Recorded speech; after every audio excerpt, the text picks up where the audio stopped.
Welcome to MG9 news. Kurnool జిల్లా మంత్రాలయం జర్నలిస్టులకు శ్రీ రాఘవేంద్ర స్వామి మఠం ఆధ్వర్యంలో అన్ని విధాల సహాయ సహకారాలు అందిస్తామని శ్రీమఠం పీఠాధిపతులు శ్రీ సుబుధేంద్ర తీర్థులు అన్నారు. గురువారం ఏపీయూడబ్ల్యూజే జిల్లా కమిటీ పిలుపు మేరకు మంత్రాలయం ఏపీయూడబ్ల్యూజే తాలూకా కమిటీ, మండల కమిటీ సంయుక్త ఆధ్వర్యంలో ఏపీయూడబ్ల్యూజే టోపీలను శ్రీమఠం పీఠాధిపతి సుబుధేంద్ర తీర్థులు చేతుల మీదుగా ఆవిష్కరించారు. ఈ సందర్భంగా స్వామీజీ మాట్లాడుతూ వేసవి కాలంలో జర్నలిస్టులు వార్తలు కవరేజ్ కు వెళ్తుంటారని, వారిని దృష్టిలో ఉంచుకొని ఈ టోపీలను మఠం తరపున ముద్రించి ఇవ్వడం చాలా సంతోషంగా ఉందని అన్నారు.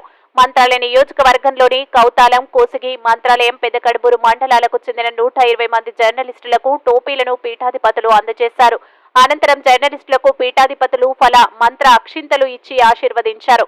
ఈ కార్యక్రమంలో ఏపీయూడబ్ల్యూజే జిల్లా ఉపాధ్యక్షులు చాంద్ బాషా, మంత్రాలయం ఏపీడబ్ల్యూజే తాలూకా అధ్యక్షులు జయరాజు, ప్రధాన కార్యదర్శి హుసేని, కోశాధికారి సాబువలి, మండల గౌరవ అధ్యక్షులు రానోజీరావు, అధ్యక్షులు భీమరాయ్ నాగరాజు, రఫీ మాధవ, వెంకటరాజు, గోవింద్, ఎనుముల ఈరన్న, రామస్వామి, శ్రీధర్, కంతం నరసింహ, బాబురావు, వీరేష్, తిమ్మారెడ్డి, సతీష్, శివ, కోసిగి, కౌతాలం, పెదకడుబూరు మండలాల నుంచి జర్నలిస్టులు, నాయకులు పాల్గొన్నారు.